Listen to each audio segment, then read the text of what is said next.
Well, good afternoon and welcome. So, if you haven't seen me before, my name is Ben Church. I'm a geologist, but I'm also a photographer and an adventure traveller. And the topic of my talk this afternoon is a sort of logical progression from the talk that I did entitled When the Going Gets Tough, It Makes a Good Bar Story. Now, that was all about my personal adventures. With this talk, I'm focusing more on trips that I have led with teenagers, so typically 14 to 18-year-old students in Africa, South America, Southeast Asia.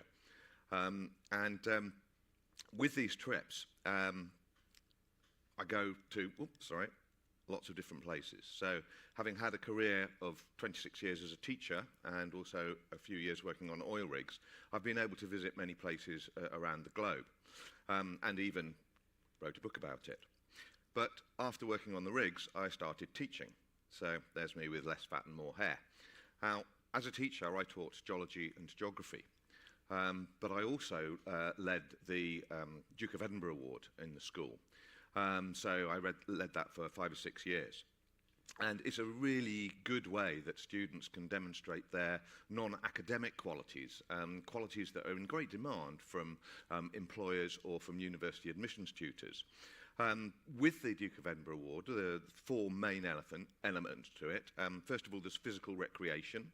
So every week on a Tuesday, I would take one group out one week going rock climbing, and then the following week I would take a different group caving. So that was the physical recreation section. The second section was about skills. Many students would learn a musical instrument, but some students learned cooking, and we got a chef to come into the school to judge a can't cook, won't cook competition, which was great fun.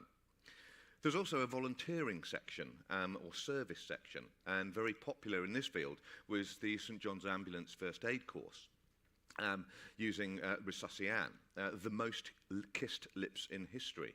Now, you may not know this, but researching this was fascinating. The face of resuscitation is based on an unknown 16-year-old woman who was found drowned in the Seine in France in the late 19th century. When things like this happened, the bodies would be laid out in the morgue on display so that people could come along and identify them. Nobody ever identified her, but the mortuary attendant made a plaster cast of her face with this beguiling sort of half smile, and very creepily, it became a very popular souvenir.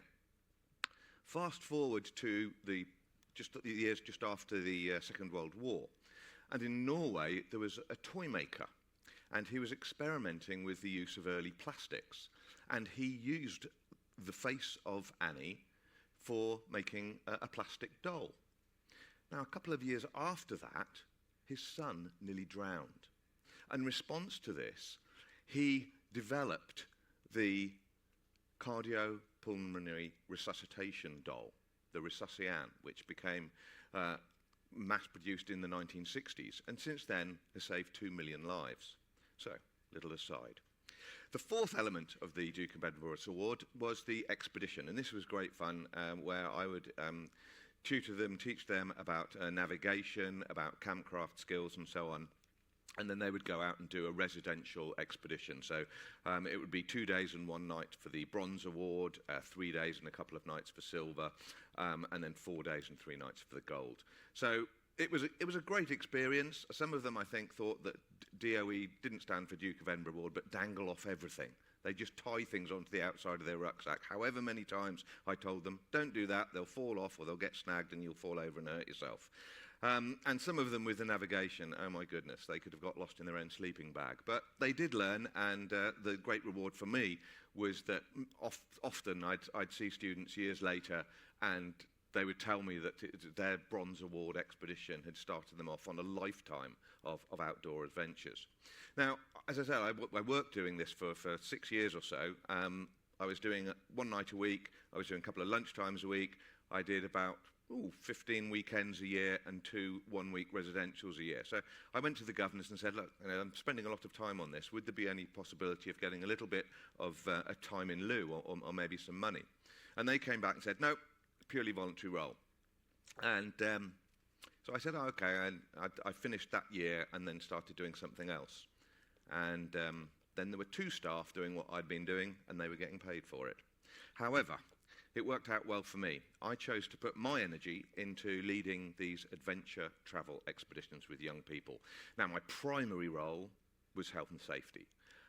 So I'd be going into wherever it was an accommodation or a restaurant, and I'd be like Jason Bourne, scoping out all the exits, looking at the dodgy guy in the corner, making sure everything was safe for them, where's the fire exit, all of that kind of thing. But actually, what I was doing pretty much 24/7 was facilitating the personal development of young people. And the big lesson that I learned through many years of instructing in climbing, in caving, in mountain biking, in backpacking and so on, was where the magic happens. And the magic happens outside your comfort zone. And the whole sort of flavour of these adventure travel expeditions is that it's an exercise in expanding this comfort zone. So why would you want to expand your comfort zone?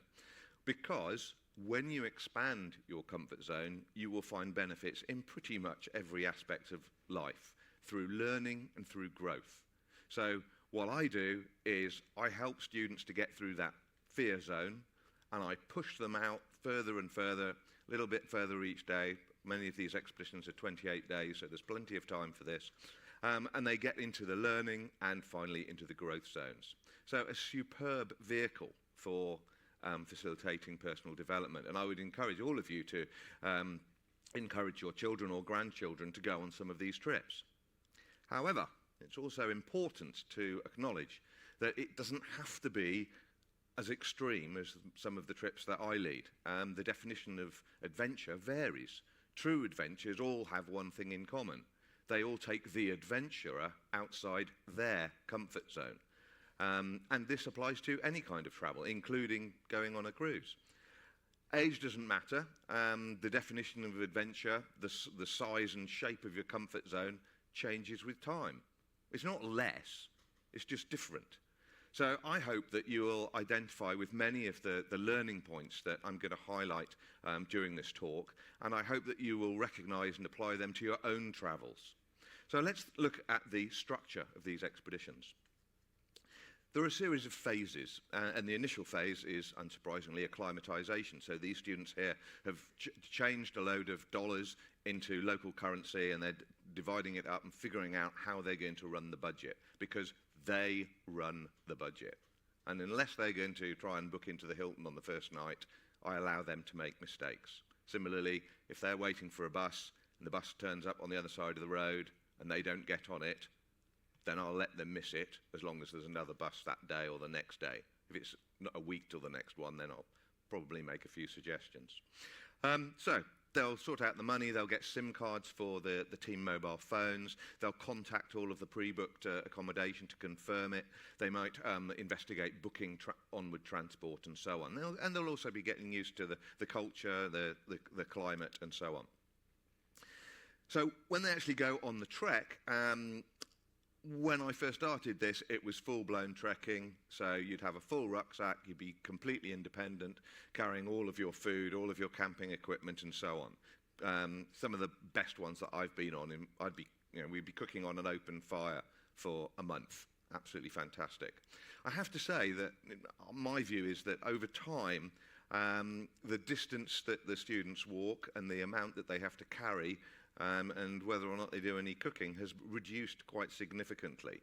There's a variety of reasons for this, more of which later. But generally these days, the trekking phase involves the students walking just with a day sack, and then their main equipment will be carried by a horse or a mule or a yak or a 4x4, all sorts. And as I mentioned, increasingly they're not doing the cooking, they're more going to restaurants. So many of certainly the last trip that I led, which was this summer in Laos, Vietnam and Cambodia, it was a bit like holding their hands while they were doing a gap year backpacking trip. But still a big adventure and still way beyond the comfort zone for most of them. One of the features of the expeditions that I do is that they have a project phase, and this is a way in which the students can actually put something back into the country that they're visiting. So they might be doing a little bit of light building work, they might be doing some painting, they might be doing some conservation work, or even making a hammock for a bear. That was in Cambodia at a bear sanctuary. They do some R&R, so done all sorts, whether it's going on a safari or going snorkeling, whitewater rafting, or going and visiting temples and so on. And again, with this, as time has progressed, they've become slightly less adventurous, slightly more risk-averse, which is a bit of a bee in my bonnet. Apologies to those of you who came to my Mud, Sweat and Beers talk for repeating one of my very firm beliefs, that in the modern world, most people have become very risk-averse. We're mostly cosseted. We've stopped making judgments about our own risks. We just accept what we're told. People, therefore, become less capable of making decisions about life in general. Now, my view is you cannot remove all risk from your life, and I don't think you should seek to.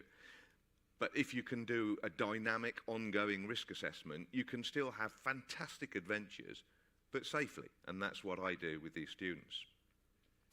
So on the expedition, they have a variety of roles. It is their expedition.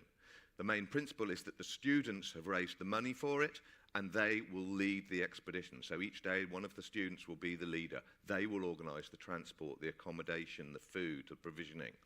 And this develops all of those skills which I mentioned earlier, valuable to employers and to university admissions tutors, whether it's teamwork or leadership, communication, managing money, planning, problem solving, working under pressure, the social dynamics, maybe sometimes having to work with people you don't get on with, real life. Now, when I first started, I just went to countries beginning with B, just for a laugh. But since then, I've now gone to many different destinations. So I started off doing them every 2 years, but now I do at least one a year, sometimes as many as 3. So the first one was to Brazil, and the motto of the trip was, it's bigger than we thought, because the distances are enormous. We were doing 50-hour bus journeys and so on. And on this occasion, we'd stumped up at a bus station at about 4:30 in the morning, and our connecting travel wasn't going to arrive until about 7. And one of the things which I always try to encourage on these expeditions is that they should be able to entertain themselves, and not just by sitting there on their phone. So we had a bus station Olympics, which was all good fun, and we were doing wheelbarrow races and limbo and tugs of war. And then another bus pulled up, and some quite young folk came off, and they saw us having fun. They asked if they could join in with the tug of war. And they absolutely wiped the floor with us, and then told us that they were actually the Brazilian Olympic swimming team. But this is a good example of teaching them to seek an opportunity in crisis. You could go, oh no, we've got to wait for hours at the bus station, or, oh yes, we can have an Olympics competition.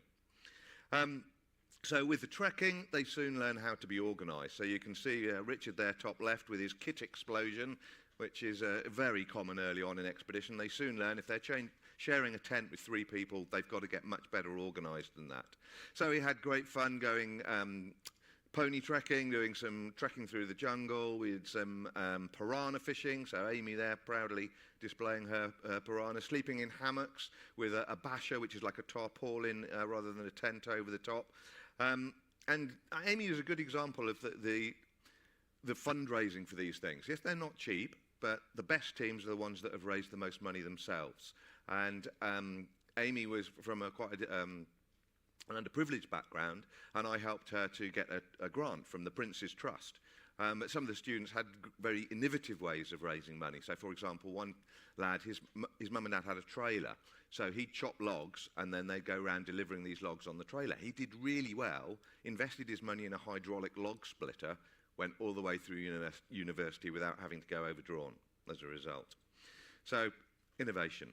The project for this first expedition was building a huge school vegetable garden, and it was lovely to see how hard these kids worked once they'd got used to the idea that they'd actually paid money to be there.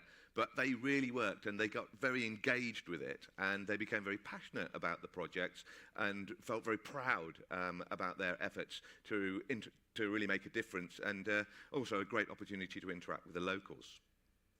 Now, Belize is a very good destination, but my experience is, as a bit of a bug magnet, everything wants to bite you. So if you're trekking in the jungle, you can guarantee that when you want to get to the slippery, wet slope and you want to reach out, then there'll be a prickly tree like that at the top. And then if you're not careful with your mosquito repellent, you'll get bitten to hell. Anybody who thinks that small things don't matter, try spending one night in a tent with one mosquito. Not good. And then you get up in the middle of the night to go to the loo, and you see little eyes peering up at you from the grass, and that's a load of tarantulas. We even, on one trek, I was quite quick with the camera, you might just about be able to see bottom right, there's a fer de lance, which is one of the most poisonous snakes in Central America.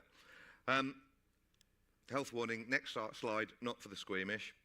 This is a bizarre story which Callie won't let me tell you, so stop me around the ship if you want to know what's behind this. While we were in Belize, the project that we did was conservation-based, so I had to I had to embrace a whole new level of health and safety when all of these students were wielding machetes. But they stepped up to the plate, and they were very good, and they were very proud of their achievements with painting this playground and so on. I always try to get a nightly routine of reading the team diary. So each person, if you remember that the students take it in turns to lead each day. So the day after they've done their lead, they write the diary from the day before. And then in the evening, they read it out after dinner. And it teaches them a little bit about journaling, about recording, and some of them really struggle. So I say, well, you can be reflective as well as saying, been there, done that. And if they still can't do it, I say, well, just go through the senses. Just write down what you've seen today, what you've heard, what you've smelt, what you've tasted, what you've felt. And then suddenly they've got quite an engaging diary entry to read.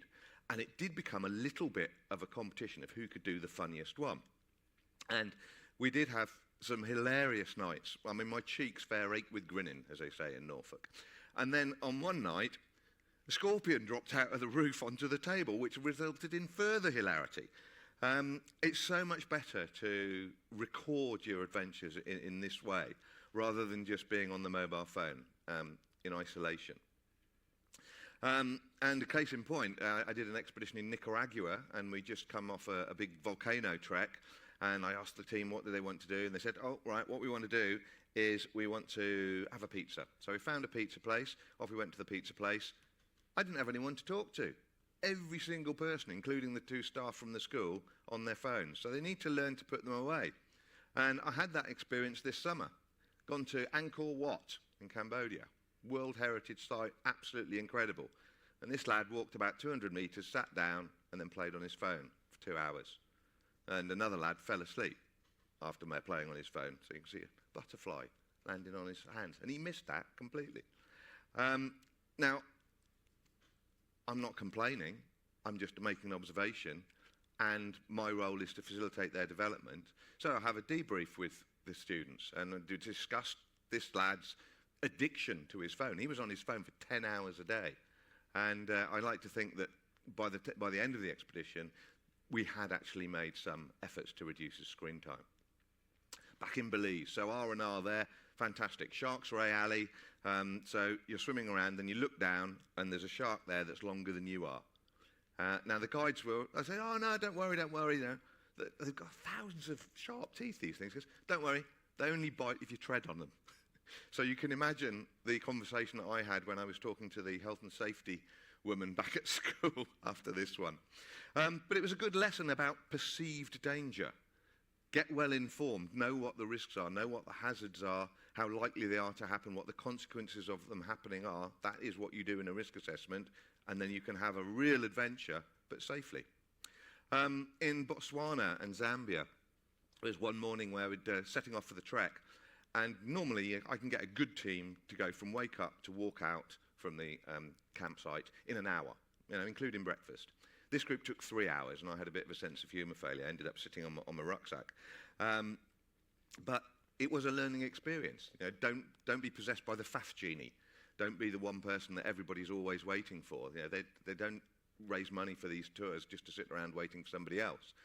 And in the debrief, it's making them aware that your actions or your inactions have consequences not just for you, but for other people as well. And you need to take ownership of that, and you need to take responsibility for that.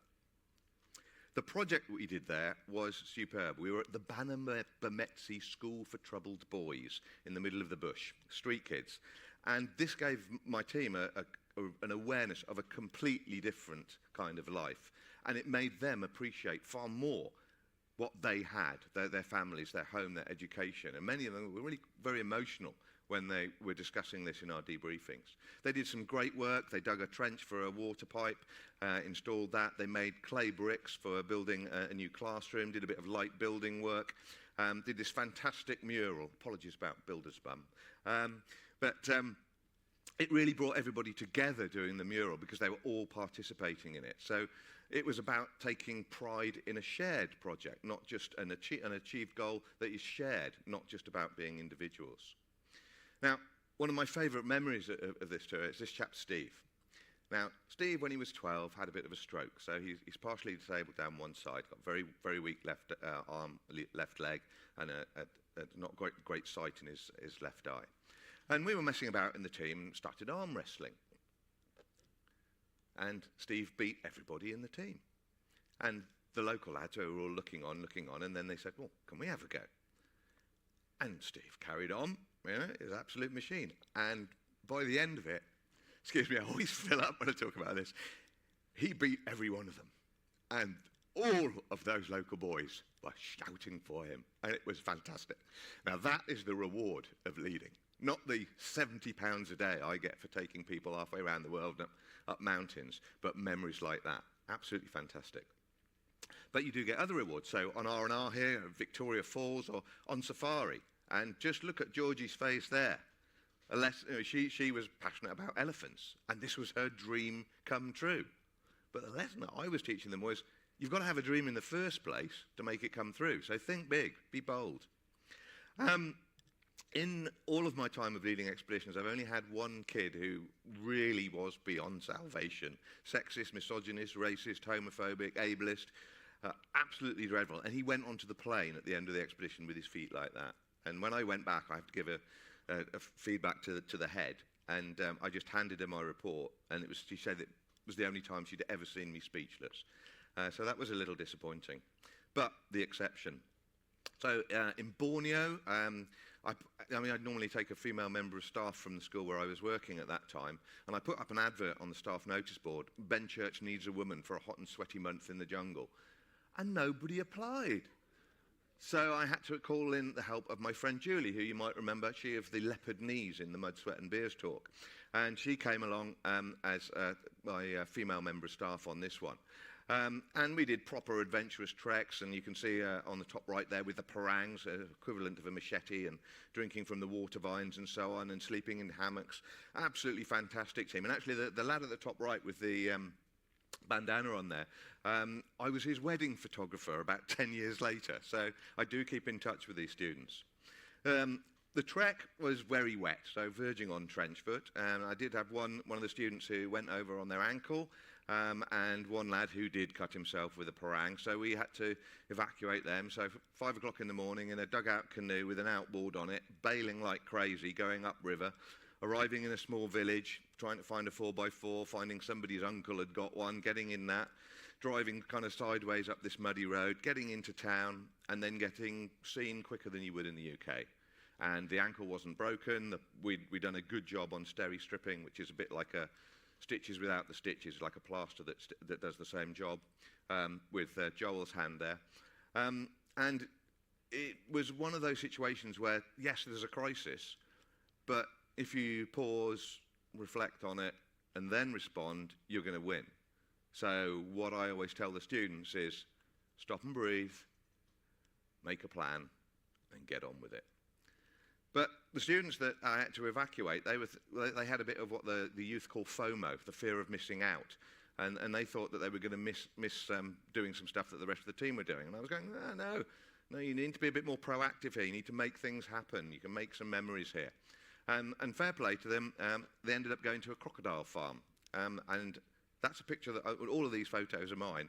And that's a picture that I took of a crocodile, and a split second later, it erupted out of the water. I can tell you, crocodiles can jump. It was about here. I was surprised I didn't have teeth marks on the end of my of the lens. So it was a lesson in thinking, well, okay, so things do go wrong sometimes, but if you keep looking back at the doors that have closed, then you're not looking forward at the ones that can open with all those new opportunities ahead of you.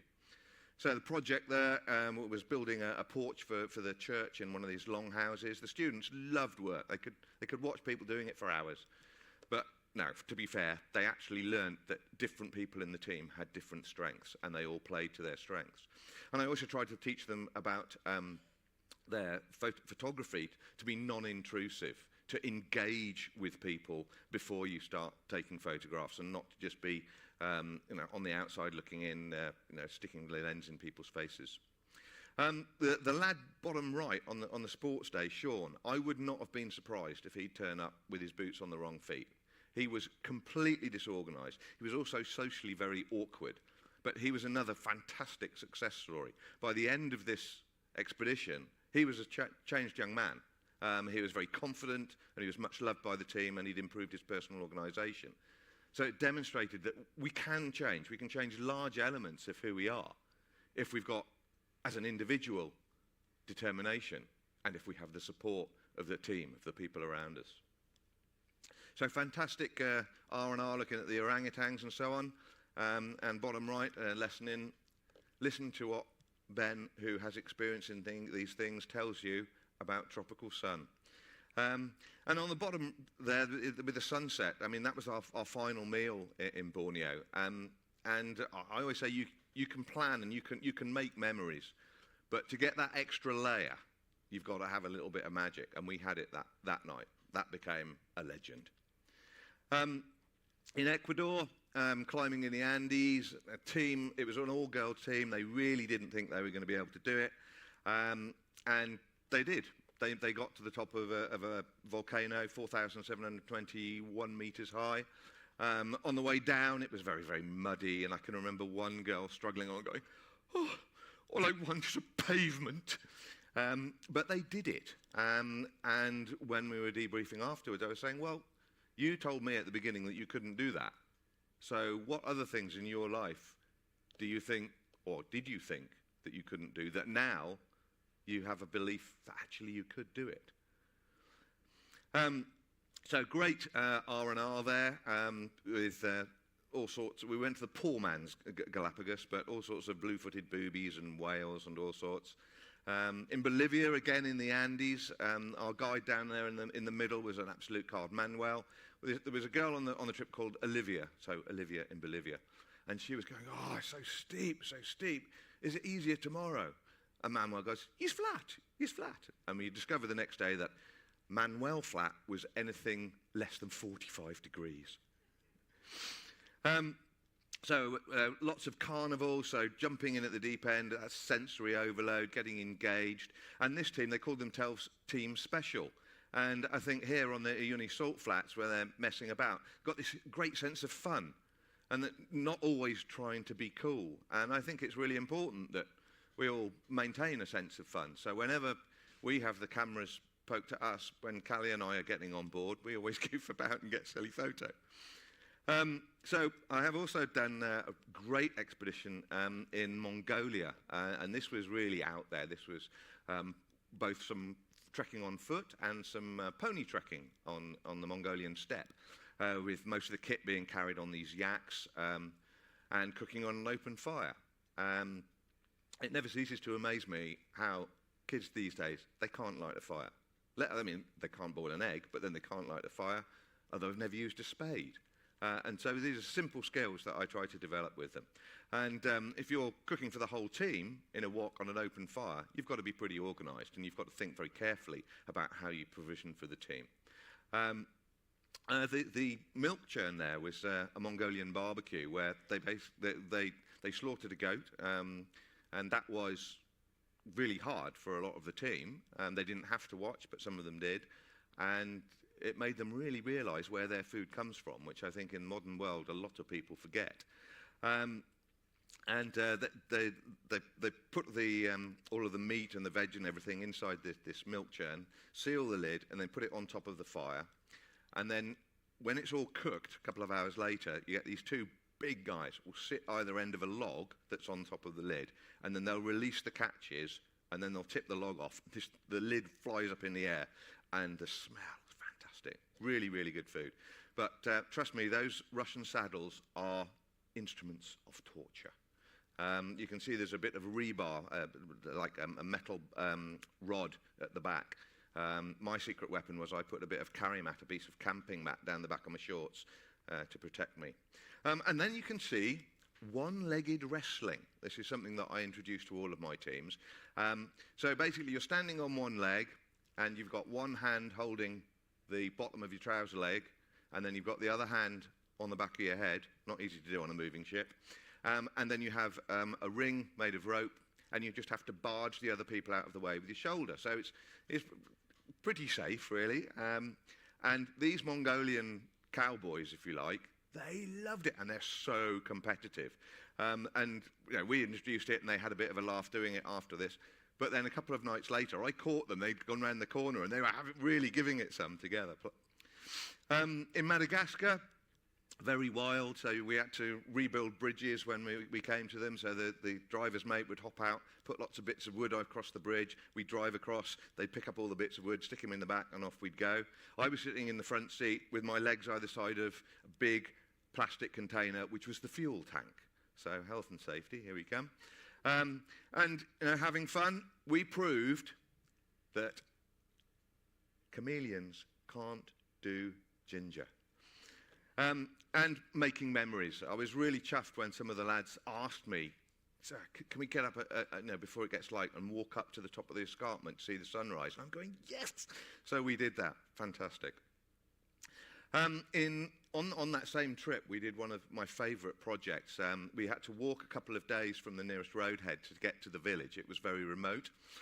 We were welcomed by the entire village, all there with their sticks, and the project was building a classroom in the traditional way, using the woven sticks and then packing down the mud, the clay in between there. And it was superb. We were all working together. We couldn't speak each other's languages, but that was no barrier. We made a great connection through laughter. Now, on the subject of laughter, I think it's always really good to have an icebreaker up your sleeve, even if you haven't got any language. And it often leads to lovely photo opportunities. So my favourite trick is that one where you put your hands together, twist them, and you wiggle your fingers. And this guy just couldn't get it, but he was having a great fun time trying.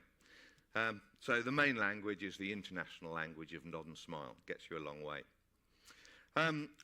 You may remember from my When They Go and Get Stuff Makes Good Bar story talk that I went up Kilimanjaro in 1988. Well, I went up there again in 2014. At a fairly similar time of year. I don't know if any of you have been to Peter's talks about global warming and so on. Well, I can tell you for free that there was a lot less snow and ice on top of Kilimanjaro than when I was there in 1988. There was only one student on that particular trip that didn't get to the summit, and of course we had a debrief and reflected on this, and the whole team agreed that actually the journey is more important than the final destination. And this particular journey was the longest expedition that I've led. It was actually 6 weeks that included Namibia, Botswana, Zambia, and Tanzania, and then finishing with going up Kilimanjaro. And I even got a woman with a double hip replacement to the top of Kilimanjaro, so it is possible. In China, well,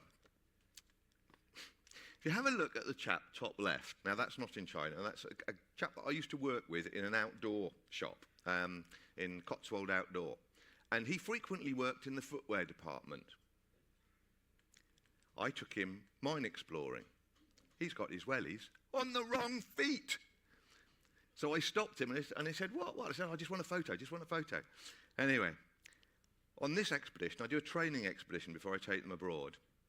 And this lad had walked about 500 metres and stopped to take his boots off. And I went, what are you Couldn't believe it. This lad actually put his walking boots on the wrong feet, because I'm taking people who have never done this kind of thing before. Fast forward to, we're doing the trek. We're going to the Four Sisters Range and climbing Dafeng Peak, which is 5,025 metres high. It's right down in southwest Sichuan, China, practically Tibet, really. Well, unfortunately, one of the team became quite ill. And I had to manage the crisis. When you have a crisis like this, the kid's really ill, and you're 4,000 odd metres up a mountain in the middle of nowhere, the gut reaction very often, the instant thing, is to panic. But there's always that tiny gap before you react. And if you jump into that gap and say, no, I'm going to choose not to panic, I'm going to stop and breathe and make a plan, you can pull it off. And we successfully evacuated the lad on horseback, and he rejoined the expedition about 11 days later. I mean, the thing is, with that kind of situation, you can't think clearly or make good decisions if your fists are clenched, yeah? Which is what you do if you're very angry or if you're very stressed. To make a good decision, you have to be informed, you have to be realistic, and you have to spend time on it. So that's the stop and breathe, make a plan and get on with it thing. The project there was, this one was in Nicaragua, and they were building a new kitchen block for an orphanage.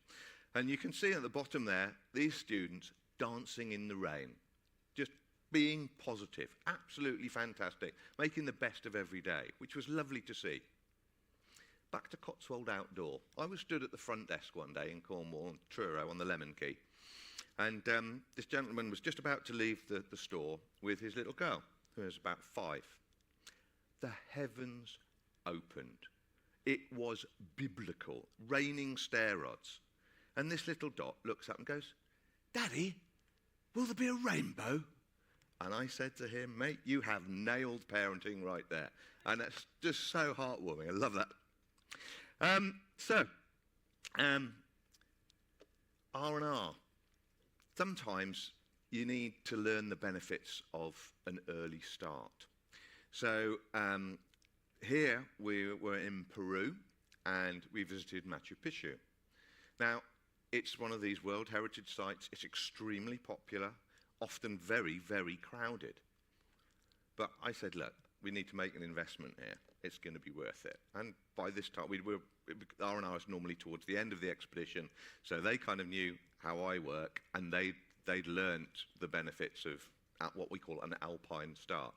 So we made an alpine start in the dark, walking towards Machu Picchu, and we were actually the first people at the gate. And that was something else, to walk into that place and for a little while to have it to ourselves.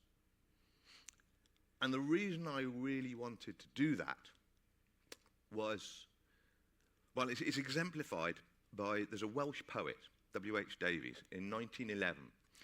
And there's a little snippet of this poem. "What if life, if full of care, we have no time to stand and stare?" And we don't do that enough. I think it's really important sometimes to do exactly that, to stop and just be mindful and be in the moment. When I finished at Monmouth Comprehensive School, where I was a teacher for 21 years, my kind of swan song there was to take away 3 teams. Now, I was leading one of them. My friend Julie actually led one of the other teams, and then another chap led the 3rd team. So 3 teams, that's 48 students going off to Himachal Pradesh in the northwest of India. And we climbed up to the Hampta Pass and the Lake Chandratal, so we're talking about 4,300 metres, that kind of height. So, altitude is a serious issue.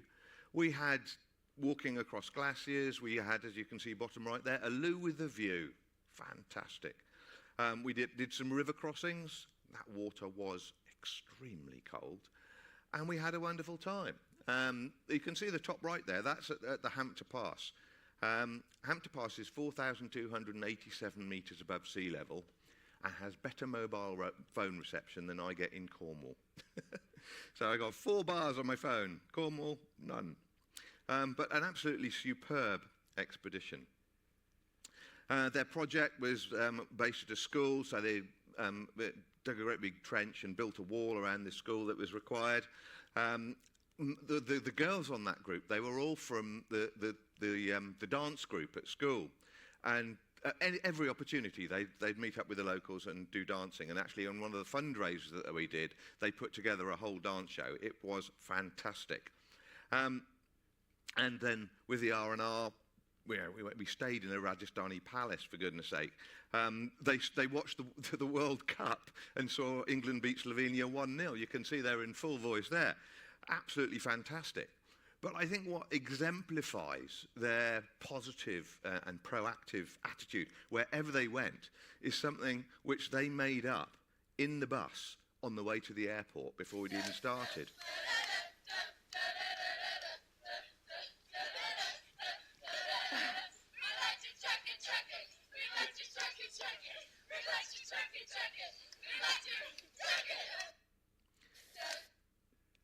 And again,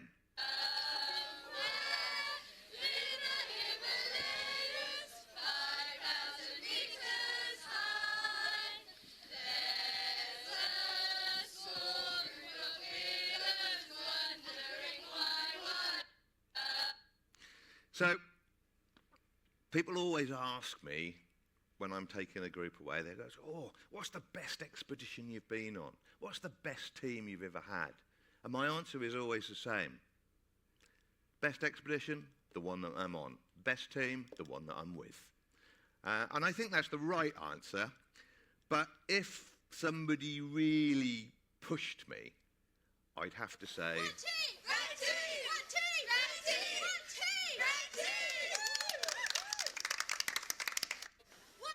They were marvellous.